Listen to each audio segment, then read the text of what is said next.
नमस्कार मित्रों, मैं राजन तिवारी स्वागत करता हूं आपका इंडिया इनसाइट्स पर। आज हम लोग बात करेंगे मुख्यमंत्री नीतीश कुमार के ऊपर हमलावर हुए तेजस्वी यादव के बारे में। तेजस्वी यादव पूरी तरीके से नीतीश कुमार पर हमलावर हैं। क्यों हमलावर हैं, क्या कारण है? तो पहला तो एक कारण ये है कि उन्होंने अपना जो है यात्रा, महिला संवाद यात्रा जो शुरू करने वाले थे, उसका नाम परिवर्तन करके प्रगति यात्रा रख दिया है। यानी कि अब वो महिलाओं के साथ संवाद नहीं करेंगे, एक खास जो तबका जुड़ रहा था उसके साथ संवाद नहीं करेंगे, बल्कि पूरे भारत, पूरे पूरे बिहार का जो है प्रगति का जायजा लेंगे। और हर एक जिले में उनका कार्यक्रम निर्धारित हो रहा है। 23 दिसंबर से ये कार्यक्रम शुरू हो रही है। इसको लेकर तेजस्वी यादव ने 2023 में जो समाधान यात्रा निकाला गया था मुख्यमंत्री नीतीश के द्वारा, उस पर सवाल उन्होंने खड़ा किया है कि जो समस्या उठाए गए थे समाधान यात्रा के समय में, क्या वो समस्या का निराकरण हुआ? इसके अलावे उन्होंने यह भी सवाल उठाया है कि मुख्यमंत्री जनता दरबार में जो समस्या उठाए जाते हैं आम जनता के द्वारा, क्या उनमें से किसी भी समस्या का निराकरण हुआ है? यदि हुआ है तो उसकी जानकारी दी जाए। और कहा यह भी जा रहा है, मीडिया में यह भी बात आ रही है कि 225 करोड़ 78 लाख रुपए इस यात्रा पर नीतीश कुमार खर्चा करने वाले हैं।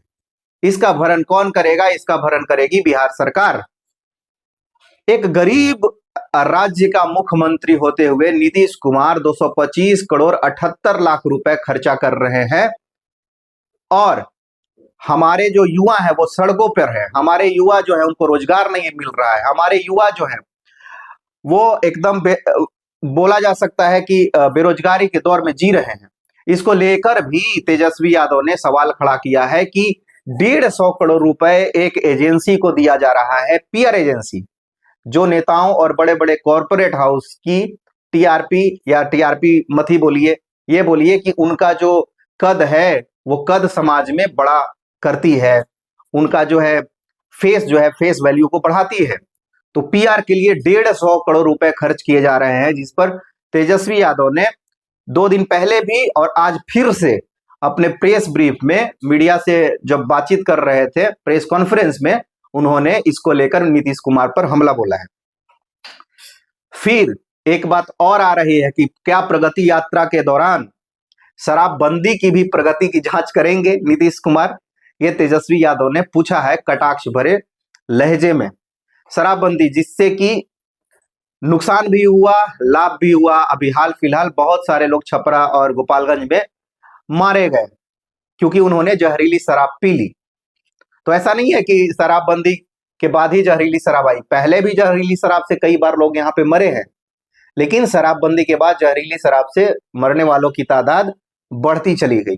तो उस पर भी तेजस्वी यादव ने हमला बोला है। तो ये तो एक बात हो गया कि नीतीश कुमार पर तेजस्वी यादव पूरी तरीके से हमलावर हैं, लेकिन उन्होंने 2 वर्ग को, समाज के 2 वर्ग को टारगेट किया है। वो 2 वर्ग जो नीतीश कुमार के लिए पहले वोट किया करती थी। पहला जो वर्ग है वो है महिलाओं का। तो जैसा कि आपको पता होगा कि तेजस्वी यादव ने, यानी कि राजद के ट्विटर हैंडल से और राजद के सभी जगह जो है मुख्यालय कार्यालय से और अखबारों के माध्यम से भी माई बहन मान योजना उन्होंने शुरू करने का ऐलान किया है सरकार में आने के बाद। माई बहन मान योजना के तहत वो 2500 रुपए प्रति महीने गरीब महिलाओं को देंगे, या जो आर्थिक रूप से सशक्त नहीं है ऐसी महिलाओं को वो सरकार में आने पर 2500 रुपए देंगे। तो एक तरह से ये भी कोशिश की जा रही है कि जिस तरीके से हरियाणा में, झारखंड में, महाराष्ट्र में, मध्य प्रदेश में सरकार बनी, जिसमें ई महिला सम्मान योजना का बहुत ही बड़ा रोल देखा गया, बहुत ही बड़ा क्रेडिट दिया गया कि इसके कारण ही यहां सरकार बनी। तो पहली भूमिका जो है राजद के तरफ से या तेजस्वी यादव के तरफ से ये आता हुआ दिखाई दे रहा है कि हम महिलाओं को टारगेट करेंगे और महिलाएं जो लगातार पिछले 20 साल से नीतीश कुमार की एक मुख्य वोट बैंक रही है, उसको हम तोड़ेंगे, उसमें सेंध लगाएंगे। और दूसरा है युवाओं को टारगेट करना। पिछली बार जब चुनाव लड़ी जा रही थी तो उसमें रोजगार को लेकर बहुत ही आश्वासन दिया गया था तेजस्वी के द्वारा, और तेजस्वी ने उसको फुलफिल भी किया। एक बड़े पैमाने पर रोजगार की व्यवस्था की गई बिहार में। हालांकि उसको उसका श्रेय लेने में सब कोई आगे है। बीजेपी, नीतीश कुमार खासकर वो बोल रहे हैं कि हम हैं तभी रोजगार मिला, लेकिन किसको पता नहीं है कि यही नीतीश कुमार कहते थे कि ये तेजस्वी कहां से पैसा लाएंगे, कहां से इतना नौकरी सृजन करेंगे। लेकिन नौकरियां सृजित हुई और लोगों को रोजगार मिला। लेकिन अभी नीतीश कुमार को घेरा जा रहा है बहुत सारे मसलों पे, जैसे सीएचओ की अभी बहाली हुई थी स्वास्थ्य विभाग में, उसमें जो है परीक्षा रद्द कर दी गई।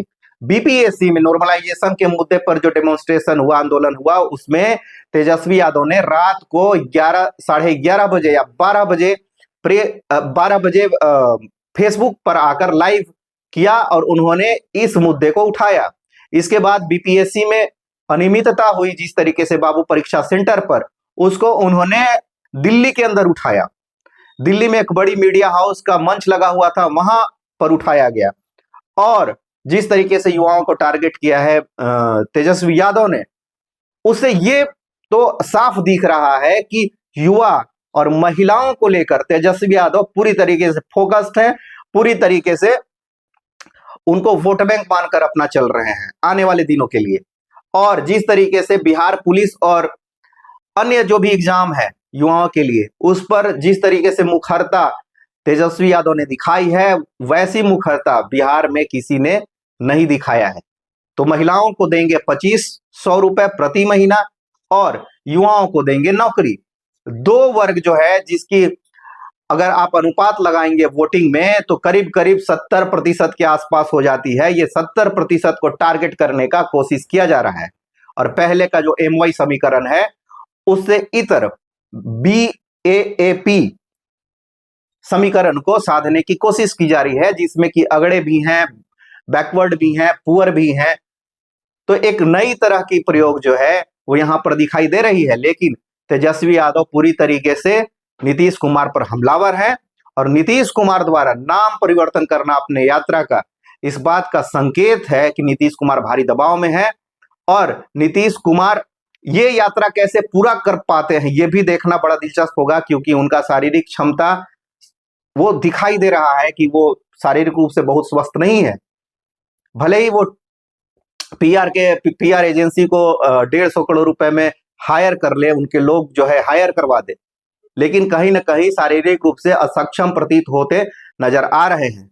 और इस पर तेजस्वी का लगातार हमला, लगातार बाण चलाना कुछ न कुछ तो जरूर दिखाता है। और आने वाले दिन में 2025 जो चुनाव है, जो मुहाने पर खड़ी है, जिस तरीके से तेजस्वी यादव भी बाहर निकले और अपनी यात्रा कर रहे हैं, जनसुराज भी पूरी तरीके से फोकस्ड होकर चुनाव मैदान में आने के लिए तैयार है। सारे जगह पर उनकी भी टीम जो है बनाई जा रही है, इकट्ठे हो रहे हैं लोग। और अभी उपचुनाव में और MLC के चुनाव में भी जनसुराज ने जिस तरीके से प्रदर्शन किया है, उससे तो यही लगता है कि नीतीश कुमार का हो सकता है इस बार काम तमाम हो जाए।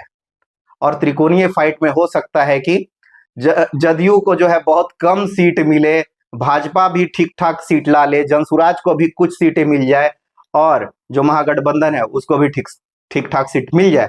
लेकिन जदयू का जो पूरा खेमा है वो पूरी तरीके से ध्वस्त नजर आ रही है अभी फिलहाल, क्योंकि वहां से कोई काउंटर अटैक नहीं होता नजर आ रहा है तेजस्वी पर। तेजस्वी पूरी तरीके से हमलावर है, हर एक चीजों को लेकर हमलावर है, युवाओं के प्रति समर्थन को लेकर हमलावर है, रोजगार को लेकर हमलावर है और महिलाओं के मुद्दे पर भी हमलावर है। बहुत बहुत धन्यवाद।